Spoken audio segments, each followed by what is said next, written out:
Today, we're going to explore the dark side of romantic dates with 7 horror stories involving first dates. Get ready to hear chilling stories about dates that started with smiles and ended in true nightmares. From obsessive stalkers to disturbing revelations and situations of real danger, these stories will make you think twice before making that date with a stranger. So sit back, make sure you're not home alone, and let's get started on this spine-chilling journey. Oh, and before your next match appears, take the opportunity to subscribe to the channel, activate the bell, and leave your like. This really helps the channel and ensures you don't miss out on any terrifying content like this. Let's go. The perfect profile, Claire Donovan's case has been documented by Police Scotland as one of the most disturbing incidents involving dating apps in the city's recent history. The events of that night were reconstructed from survivor testimony, digital records, and forensic evidence. Claire, a 32-year-old literature teacher, had moved to Edinburgh 6 months earlier after the end of a long-term relationship.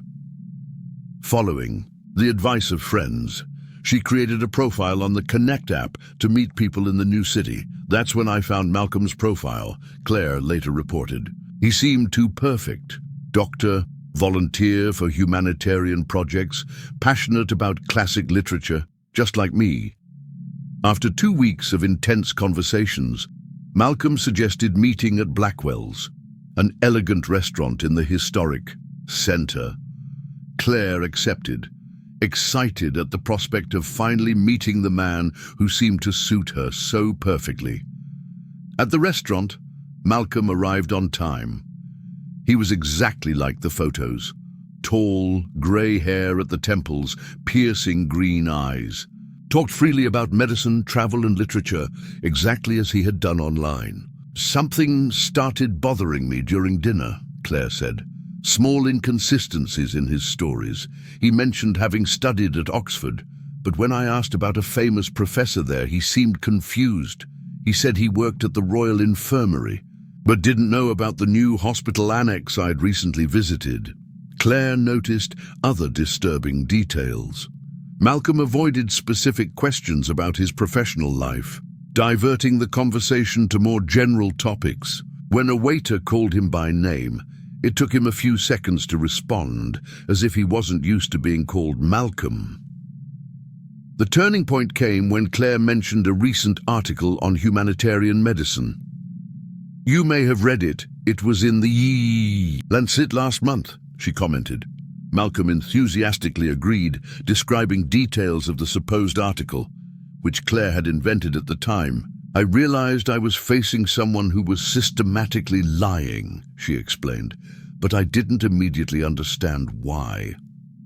Suspicious, Claire went to the bathroom and quickly looked up the full name Malcolm had provided. He found no doctor registered with that name in Scotland. Even more disturbing, he found an old news story about a doctor with a similar name who had disappeared while on a work trip in Africa 8 months earlier. The photos of the missing doctor were identical to those on Malcolm's profile. Trying to remain calm, Claire returned to the table and subtly changed her approach. He began asking more specific questions about Malcolm's life, noticing how he constructed elaborate stories to avoid concrete details. When asked about his family, he mentioned a sister in Glasgow, information that contradicted what he had previously said about being an only child. Each answer opened more holes in his narrative, Claire reported. It was like watching a house of cards slowly crumble. During dessert, Claire received a message from a friend to whom she had sent the location and details of the meeting. The friend had researched further and discovered something alarming. The real Dr. Malcolm Sinclair had officially been missing for 8 months, and the police suspected kidnapping. Claire decided to confront him indirectly. "It must be difficult to maintain your medical practice with so much humanitarian travel, Dr. Sinclair," he commented casually, using the last name he had never mentioned during dinner. The reaction was immediate. A flash of panic crossed his face before being replaced by a forced smile. Actually, it's Dr. Sinclair Hughes, Malcolm Sinclair Hughes, he corrected, visibly uncomfortable. At that moment, Claire knew she needed to get out of there. Faking an urgent work call, he managed to end dinner prematurely. Malcolm insisted on walking her home, but she steadfastly refused, claiming a colleague would pick her up. As soon as she walked away from the restaurant, Claire called the police. The subsequent investigation revealed the true extent of the deception. The man posing as Malcolm had stolen the missing doctor's identity, using his photos and professional information available online to create an attractive profile. The imposter, later identified as Thomas Reeves, had created similar profiles on several dating apps, always posing as successful men who had recently disappeared. His method was to carefully study victims through their social networks, adapting their personality to appear as the ideal partner. Even more disturbing, police discovered that Reeves was potentially linked to the real Dr. Sinclair's own disappearance, having been seen in the vicinity of the doctor's last sighting before disappearing. For Claire Donovan, the experience completely transformed her view of online relationships. The scariest thing, she reflected during the trial, was not just the deception, but realizing how minutely he had studied my profile to become exactly what I was looking for. Every detail was calculated to attract me. The case led to a review of security policies on dating apps in Scotland, with new measures for identity verification and warnings about profiles using missing people's information. And for the thousands of people who use dating apps every day, the story of Perfect Profile serves as a grim reminder that sometimes the seemingly ideal person on the other side of the screen can be hiding secrets far more sinister than just a few lies about height or age. The final ride, Sophia, a 29-year-old nurse, had met Eric Bergman through the Nordic Connect app 3 weeks earlier. After several pleasant conversations, they arranged a dinner at Gamla Stan, the historic centre of Stockholm. The date went better than she expected. Eric was charming, attentive, and seemed genuinely interested in her life and career. He was exactly like the pictures, Sophia later reported, well-dressed, articulate, with that typical northern Swedish accent. He talked about his work as an environmental engineer with such enthusiasm. When the restaurant closed around 11 p.m., it started to rain heavily. Eric offered to drive her home, mentioning that his car was parked nearby. Sophia, who would normally take the subway, accepted due to the storm. It was an impulsive decision, she admitted. The subway was closing soon, it was raining, and he seemed so trustworthy after hours of talking. Eric's car, a well-maintained black Volvo, was parked on a side street. Sophia immediately noticed the impeccably clean interior, without a single personal item visible. When Eric mentioned this, he quickly responded, "I just had it cleaned. I'm a little obsessive about organization." Sophia provided her address in Södermalm, and Eric began the journey. The first few minutes were peaceful, with the conversation flowing naturally about dinner and plans for a possible second date. It was when Eric made an unexpected turn that Sophia felt the first flicker of uneasiness. "I think you took a wrong turn," she commented. "Södermalm is in the opposite direction." "It's a shortcut," Eric replied, smiling briefly. "Avoids the traffic in the center." Sophia, familiar with the city where she had lived for years, knew there was no shortcut in that direction, but decided not to confront him immediately. Instead, he discreetly turned on location sharing on his cell phone, sending it to his sister with the message, "I'm in a car with a date. If I don't respond in 30 minutes, call the police." As they advanced, Sophia realized that they were moving further and further away from the city, towards the forested area of Nakaresavattet. The rain intensified, reducing visibility and making the deserted road even gloomier. Eric had stopped talking, concentrating on driving with an unsettling intensity. "You're really going in the wrong direction," Sophia said firmly. "I want you to go back to the city now." Eric didn't respond immediately. When he finally spoke, his voice had changed subtly, colder, more controlled. "I just want to show you a special place. It won't take long." It was at that moment that Sophia noticed something on the console between the seats. A small, colorful handmade bracelet, partially visible under a map. Encounter. The report mentioned that Lisa always wore colorful handmade bracelets, her trademark. Sophia decided to act. Pretending to look for something in her bag, she discreetly unlocked her cell phone and called emergency, leaving the line open without speaking. At the same time, he noticed that Eric had locked the car doors with the central control. "I need to use a bathroom," she said, trying to keep her voice calm. "Can we stop at the next gas station?" "There are no gas stations around here," Eric replied, accelerating slightly. "We're almost there." The road became increasingly narrow and deserted, entering an area of dense forest. Sophia realized she needed to create an opportunity immediately. When Eric slowed for a sharp turn, she feigned a sudden bout of nausea. "I'm going to be sick," he exclaimed, leaning forward dramatically. "Please, stop the car." Reluctantly, Eric pulled over to the narrow shoulder. The moment she unlocked the doors, Sophia opened hers and ran into the forest, abandoning her bag but carrying her cell phone firmly in her hand. "He was furious," Sophia recalled. "I heard him screaming as I ran through the trees. The rain muffled the sounds, but I could hear the trunk opening." Hidden in the dense vegetation, Sophia finally spoke into the emergency phone, whispering her situation and approximate location. The operator instructed her to remain hidden while vehicles were sent. For almost 40 minutes, Sophia remained motionless in the dark forest, hearing Eric call out to her in a falsely worried voice. "Sophia, where are you? I'm worried." "You got it. All wrong." When sirens finally sounded in the distance, the call stopped abruptly. Sophia heard the car taking off at high speed. The police found Sophia shivering with cold and fear, but physically unharmed. A search of the area revealed something disturbing. Less than 200 meters from where the car had stopped, there was an abandoned cabin with signs of recent use. Inside, they found evidence linking the location to 3 women missing over the past 6 months, including Lisa X's personal belongings.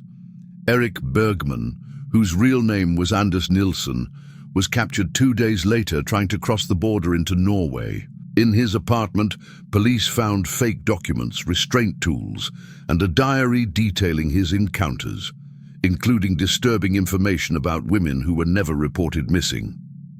For Sophia Lindgren, the experience permanently transformed her view of online relationships. The scariest thing, she reflected, was how quickly the situation changed. In a matter of minutes, I went from a pleasant encounter to a fight for survival. The case led to a review of security policies on dating apps in Scandinavia, with new measures for identity verification and emergency features built in.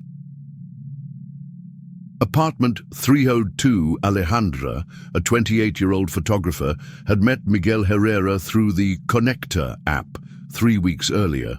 After several stimulating conversations about art and photography, they scheduled dinner at a restaurant in the historic neighborhood of Coyoacán. The meeting exceeded their expectations.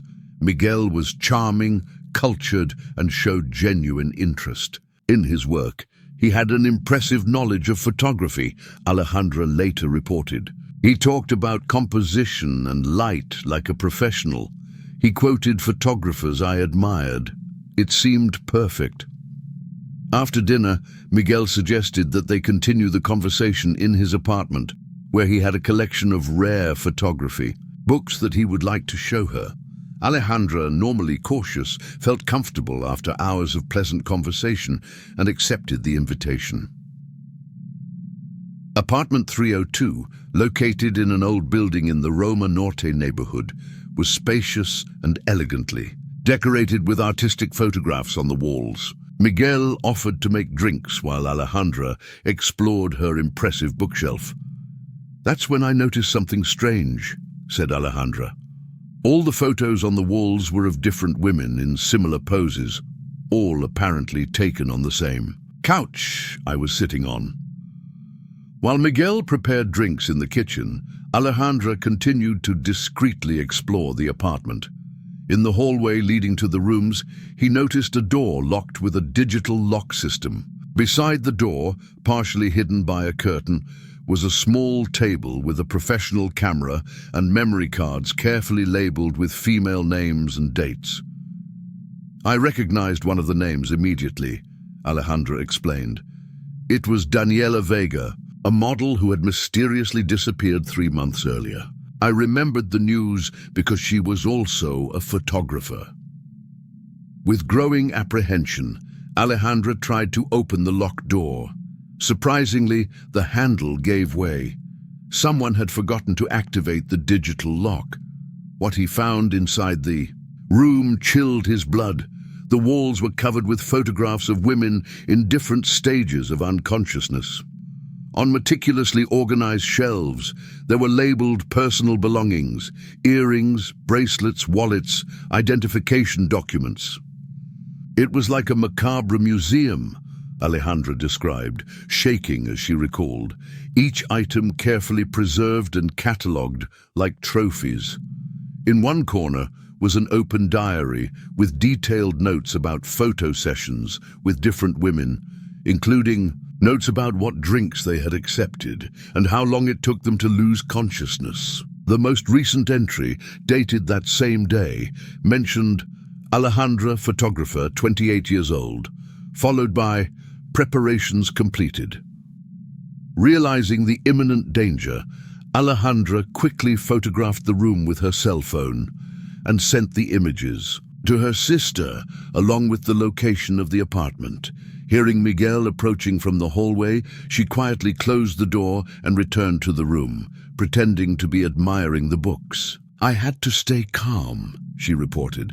"I knew that if I showed any suspicion, I might not get out of there." When Miguel returned with the drinks, Alejandra pretended to receive an emergency call from her sister. "I used the most cliché excuse possible, that my sister was having problems with her ex-boyfriend and needed me immediately. I promised Miguel we would arrange another meeting soon." Miguel insisted that he at least have a drink before leaving, appearing visibly upset with his sudden departure. Alejandra pretended to take a sip, but didn't swallow the drink. As she left, she noticed Miguel watching her intensely from the window as she walked to her car. Instead of going home, Alejandra drove directly to the nearest police station. The police, after checking the photos on his cell phone, organized an immediate operation. When they arrived at apartment 302, they found Miguel erasing evidence and preparing to flee. The subsequent investigation revealed the true extent of the horror. Miguel Herrera, whose real name was Javier Sanchez, had attracted at least 9 women to his apartment over the past 2 years. Using his knowledge of photography as bait, he drugged his victims and carried out sessions while they were unconscious. Some were later transported to a secondary location where they were kept for varying periods before disappearing permanently. Authorities found evidence linking Sanchez to the disappearance of 5 women, including Daniela Vega.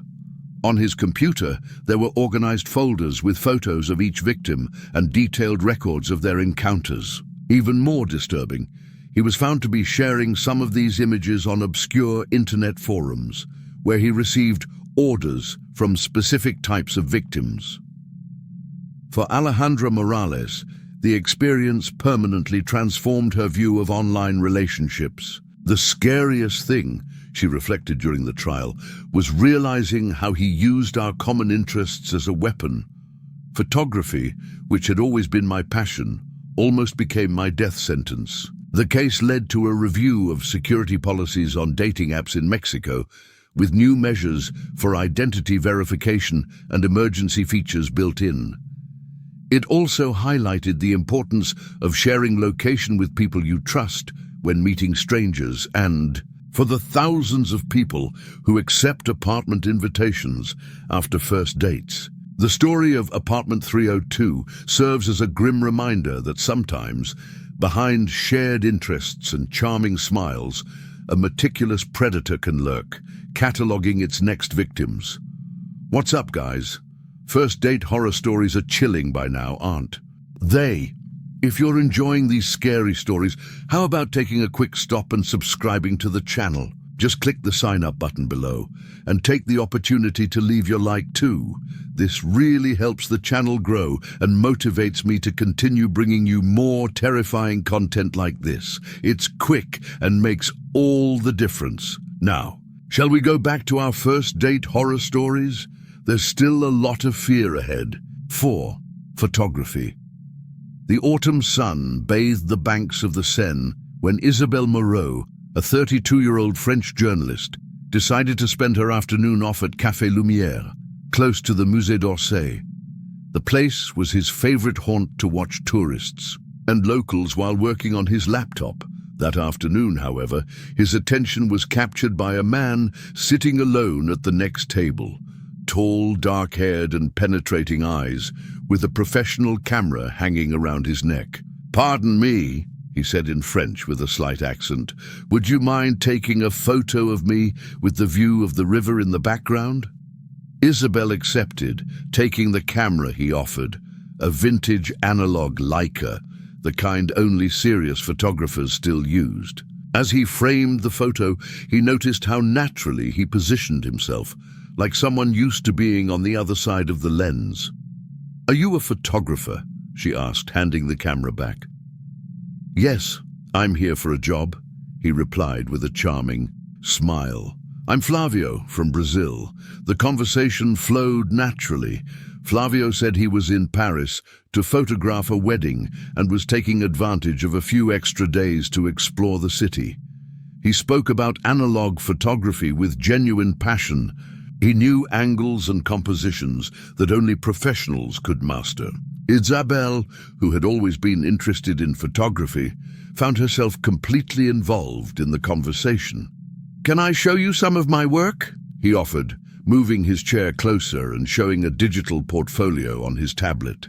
The images were stunning, black and white portraits capturing raw emotions, cityscapes with unique perspectives. There was something mesmerizing about the way he captured people, vulnerable, authentic, as if they had revealed something intimate only to his lens. "I'd like to take your portrait sometime," he said, his eyes studying her face with professional intensity. "You have an interesting facial structure." Before Isabelle could respond, Flavio suggested a selfie to mark the casual meeting. "The best moments are the unplanned ones," he philosophized, positioning his cell phone. Isabelle smiled at the camera, feeling a mixture of flattery and instinctive caution. Flavio sent the photo to her via Bluetooth, and they continued talking for another hour until he mentioned another appointment. "It was a pleasure meeting you, Isabelle," he said, shaking her hand for a moment too long. "Maybe we'll meet again before I leave." That night, in her apartment in the 11th arrondissement, Isabelle was reviewing the day's photos when she stopped for a selfie with Flavio. There was something in the background of the image that caught their attention. An open newspaper.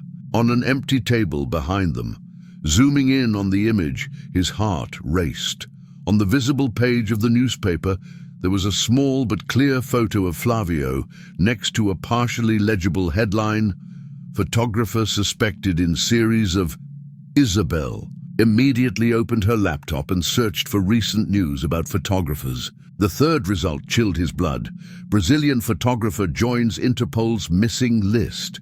The photo unmistakably showed Flavio, identified as Flavio de Castro Sousa, 36 years old, missing in Paris since November 26th. "Impossible," she murmured, checking the date of the selfie. December 2nd, almost a week after the alleged disappearance. Continuing her frantic search, Isabelle found more disturbing details. Before disappearing, Flavio's cell phone had been found in a potted plant near a restaurant on the banks of the Seine. His belongings, including his passport and packed suitcases, were found in his rented apartment. He had checked in for his flight back to Brazil, but never boarded. More disturbing, a man named Alex had sent messages to Flavio's family, claiming that the photographer had suffered an accident and been hospitalized, but this version was never confirmed. Isabel felt a chill run down her spine. The man with whom she had spent the afternoon did not appear to be in danger. On the contrary, he was completely at ease, controlling every aspect of the interaction. Then, an even more disturbing possibility appeared in his mind. What if the man he had met was not Flavio, but someone pretending to be him? Someone who perhaps knew too many details about the missing person. Returning to the selfie, Isabel noticed another detail that had escaped her. Reflected in the window behind them, partially visible, was a man watching them intently. Enlarging the image as much as possible, she realized that he was holding something in his hand, possibly a cell phone. At that moment, his own cell phone vibrated with a notification, a message from an unknown number. The photos we took today turned out great, Isabel, especially the ones you don't know I took. Would you like to see the rest of my portfolio? I have work no one else has seen. Attached was a photo of her entering. Her building clearly taken that same night, less than an hour ago. Isabel dropped her cell phone, her hands shaking uncontrollably. He ran to lock the door and closed all the curtains. While dialing the police, another message arrived. You have an interesting facial structure. It would be a pleasure to capture it for my private collection. 3 days later, Isabel's colleagues at Le Monde newspaper notified the police about her failure to show up for work. When authorities entered his apartment, they found everything in order except for a vintage Leica camera left neatly on his bed, with film partially exposed. The first images released from the film showed portraits of Isabel sleeping in her own bed, followed by photos of her empty apartment. The last image on the reel was a selfie of a smiling man, not Flavio, holding the missing photographer's Brazilian passport. On the back of the photo, a handwritten message. Some disappear. Others just change their identity. Guess which? One is me, 5. An adulterated drink-light rain was falling over the canals when Elise arrived at the Delatz de Crumel Café. The location, tucked away down a cobblestone alley, was perfect for a first date, she thought as she looked for Thomas. Elise Vandenberg, 28, had moved to Amsterdam just 3 months earlier to work at an art gallery. Still building his social circle, he decided to try a dating app where he met Thomas, a 34-year-old Dutchman who worked in import and export, as he vaguely described it. He waved from a table in the back, exactly as in his profile photo. Short blonde hair, thin-rimmed, glasses restrained smile. He wore a grey sweater over a white shirt. Elegant without looking like he was trying to impress. The conversation flowed naturally. Thomas was articulate, asked insightful questions about art, and seemed genuinely interested. When he mentioned that he traveled frequently, Elise asked more about his profession. I mainly import antiques from Asian countries, he explained, a slight discomfort crossing his face. Nothing very interesting, really. When the waitress approached, Thomas suggested, They have wonderful spiced tea here. Can I order it for us? Elise nodded, watching as he spoke to the waitress in fluent Dutch, different from the accented English he used with her. The tea arrived in individual teapots, exuding aromas of cinnamon and cardamom. Thomas poured both cups with a theatrical flourish. To art, he toasted, raising his cup. Elise sipped her tea, noticing a slightly bitter taste. It tastes different. It's Indonesian spices, Thomas quickly explained. An acquired taste, perhaps?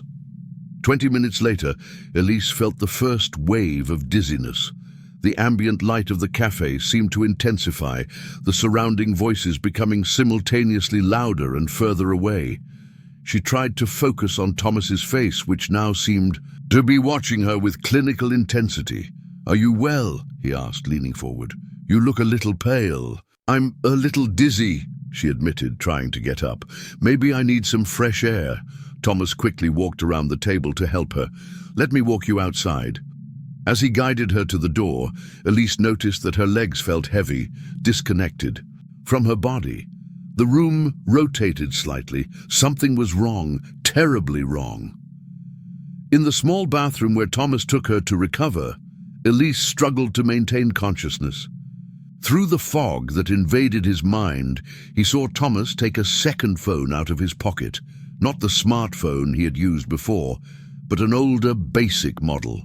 He quickly typed a message, muttering, "Merchandise ready, usual location, 1 hour." It was at that moment that Elise realized the true danger. Gathering the last of her strength, she deliberately dropped her bag, scattering the contents across the floor. As Thomas bent down to pick up the items, she pressed the emergency button on her smartwatch, a function her sister had insisted she set. "Sorry," she murmured, pretending to be more affected than she really was. "I'm so confused." Thomas smiled, but the smile didn't reach his eyes. "Don't worry, you'll be resting soon." When he turned around, Elise noticed a small scar behind his ear that wasn't visible in the profile photos. She also noticed that he occasionally slipped into a different accent. Not Dutch, maybe Eastern European. "Can you walk?" he asked, holding your arm tightly. "My car is nearby." "Where are we going?" he managed to ask, deliberately dragging out his words. "To a safe place," he replied, guiding her to the back exit. The rain had intensified, creating a perfect curtain to go. Unnoticed, Thomas was practically dragging Elise down the alley towards a white van. A man was waiting at the wheel, engine running. That's when the siren sounded, approaching quickly. Thomas froze, his grip on Elise's arm tightening. "Police," he muttered, looking frantically. Then to the driver, "Go! I'll meet you at point B." The van pulled away, leaving Thomas alone with Elise in the rain. He pulled her roughly back into the alley, but her legs gave out, and she fell to the wet ground. "Get up!" he hissed, all pretense of kindness gone. At that moment, headlights illuminated the alley's entrance, and authoritative voices shouted in Dutch. Thomas hesitated for a crucial second, then released Elise and ran in the opposite direction. When Elise fully regained consciousness, she was in a hospital bed. His sister held his hand, eyes red from crying. Tests identified a combination of drugs in his system, including GHB and a sedative rarely seen in Europe. The Thomas he had met did not exist. The profile had been created 3 weeks earlier. Using manipulated photos, the van was found abandoned 2 days later, containing fake passports and sedation equipment. The fingerprints matched a man wanted in 5 countries for human trafficking. Elise later learned that she was not the first victim. 3 other women had disappeared after encounters in Amsterdam cafes over the past 2 months. All young professionals, newly arrived in the city, all living alone, except Elise, whose sister had insisted on the watch with an emergency button. 6 months later, Elise still jumped when strangers sat next to her in cafes. He still checked his drinks. He still sent his location to his sister, and he still wondered how many others had not been so lucky. How many goods had been transported without a trace, their faces on faded posters that no one noticed anymore. The man who pretended to be Thomas was never captured. The blind daylight rain fell on the cobblestone streets when Daniel McGregor arrived at the Witchery, a restaurant in the shadow of Edinburgh Castle. The venue, known for its gothic atmosphere and candlelit lighting, wouldn't have been his first choice for a blind date, but Karen, a colleague at the hospital where he worked as a surgeon, had insisted it would be perfect. "She's exactly your type," Karen had assured. "Smart, independent, you'll get along great." Daniel wasn't thrilled with the idea. At 36, after a complicated divorce, I preferred to maintain simple relationships. But Karen had been insistent, mentioning that the mysterious Elaine was a close friend who had recently arrived in town. Upon entering the restaurant, Daniel saw a woman sitting alone who matched the description. Brown hair, black dress, around 30 years old. Elaine! She looked up and smiled, a smile that didn't reach her dark eyes. Daniel, we finally met. There was something strange about the way she said, finally, as if she had been waiting for this moment for a long time. The initial conversation followed the standard script: work, interests, favorite places. Elaine was articulate, asking insightful questions. He worked in consultancy, although he remained vague about details. It was during the second glass of wine that Daniel noticed something disconcerting. "So how are you feeling after your bypass surgery?" 3 years already, right? She asked, casually. Daniel froze. He had never mentioned his heart surgery. It was a subject he avoided discussing. "How do you know about this?" he asked, trying to keep his voice calm. Elaine smiled again. "Karen mentioned it. She said it was a difficult recovery." The explanation was plausible, but something didn't seem right. Karen was new to the hospital and Daniel had never discussed his medical condition with her. Curious, what else did Karen tell you about me? "Oh, several things. That you like walking in the Highlands on Sundays. That you prefer black coffee in the morning but tea in the afternoon. That you have a small scar above your left eyebrow from when you fell out of a tree when you were 9. Every detail was correct, and every one of them was something Daniel had never shared with Karen. Interesting. And how did you two actually meet? Elaine hesitated briefly. "At university, we were roommates. Karen went to Manchester," Daniel said, watching her. "Yes, we both studied there," Elaine replied without missing a beat. "Karen is from Glasgow and is 29. How old are you, Elaine?" 32. "And you said you just moved to Edinburgh?" 3 months ago." Daniel nodded slowly. "Funny. Karen only moved here 6 weeks ago, and she told me you were a long-time friend from Edinburgh." Elaine's smile faltered. "Maybe there was some misunderstanding." "Or perhaps," said Daniel, "you and Karen don't know each other at all." The silence that followed was tense. Finally, Elaine sighed. "You're more perceptive than I expected," she said, her voice now colder. "Who are you really? And how do you know so many things about me? It doesn't matter who I am. What matters is that I know you, Daniel. I know you sleep on the left side of the bed. I know you have a collection of your grandfather's antique clocks. I know you're still in touch with your ex-wife, even though you tell everyone the divorce was hostile." A chill ran through Daniel. Every word was true. "What do you want?" he asked, almost whispering. "Just getting to know you better. I've followed your career for a long time. Your articles on heart surgery techniques are fascinating." "Are you a doctor?" "Not exactly. Let's just say I have a special interest in interesting people." Daniel looked at his phone, considering calling the police, but Elaine noticed. "It wouldn't be wise," she said softly. "That would just complicate things." "This meeting is over," Daniel replied firmly. Elaine smiled. "As you wish, but I will continue to watch your career with great interest." Daniel left quickly, feeling her gaze following him. The next day he confronted Karen, who seemed genuinely confused. "What blind date? I never set you up with anything, and I don't know anyone named Elaine."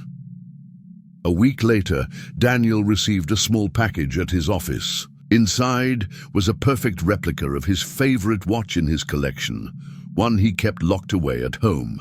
There was a card attached. "Until our next meeting, Daniel." He never discovered Elaine's identity, but since that night, he has never shaken the feeling of being watched. And whenever he saw a brown-haired woman in the shadows, his heart quickened, not with anticipation, but with pure terror. A casa de campo snow fell gently over the mountains as Maya parked her car in the driveway of the secluded cabin. After 3 weeks of online conversations with Ethan, a Denver photographer she met on a dating app, she had finally accepted his invitation to spend a weekend at a cabin near Pikes Peak, which he assured her was the perfect place to unplug and get to know each other better. Maya, a 31-year-old literature professor, would normally be more cautious, but something about the way Ethan talked about photography, nature, and classic literature had won her over. In addition, she had sent her exact location to her sister and arranged to do daily check-ins, basic precautions for meeting people she had met online. The cabin was exactly like the photos, a rustic wooden structure surrounded by pine trees, with a wrap-around porch and smoke billowing from the chimney. Ethan had already arrived early to prepare everything, as he explained via message. When Maya got out of the car, Ethan appeared in the doorway, looking exactly like his profile photos. Tall, neatly trimmed beard, piercing blue eyes.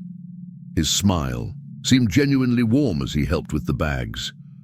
"Welcome to paradise," he said, leading her inside. "I hope the trip wasn't too tiring." The interior of the cabin was cozy, with a roaring fireplace, comfortable sofas, and a small but well-equipped kitchen. Ethan had made hot chocolate and showed Maya the guest room where she would be staying. "I want you to feel completely at ease," he explained. No pressure. During dinner, a stew that Ethan had prepared, the conversation flowed naturally, exactly as in the video calls they had made. He talked about his photography trips, she about her students and favorite books. Everything seemed perfect. It was when Maya asked to use the bathroom that she noticed the first strange sign.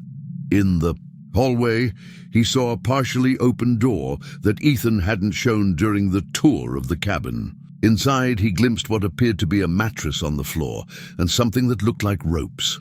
When she returned to the room, Ethan was scrolling through his phone, but quickly put it away when he saw her. "All good?" he asked, a note of tension in his voice. "Yes," Maya replied, deciding not to mention what she had seen.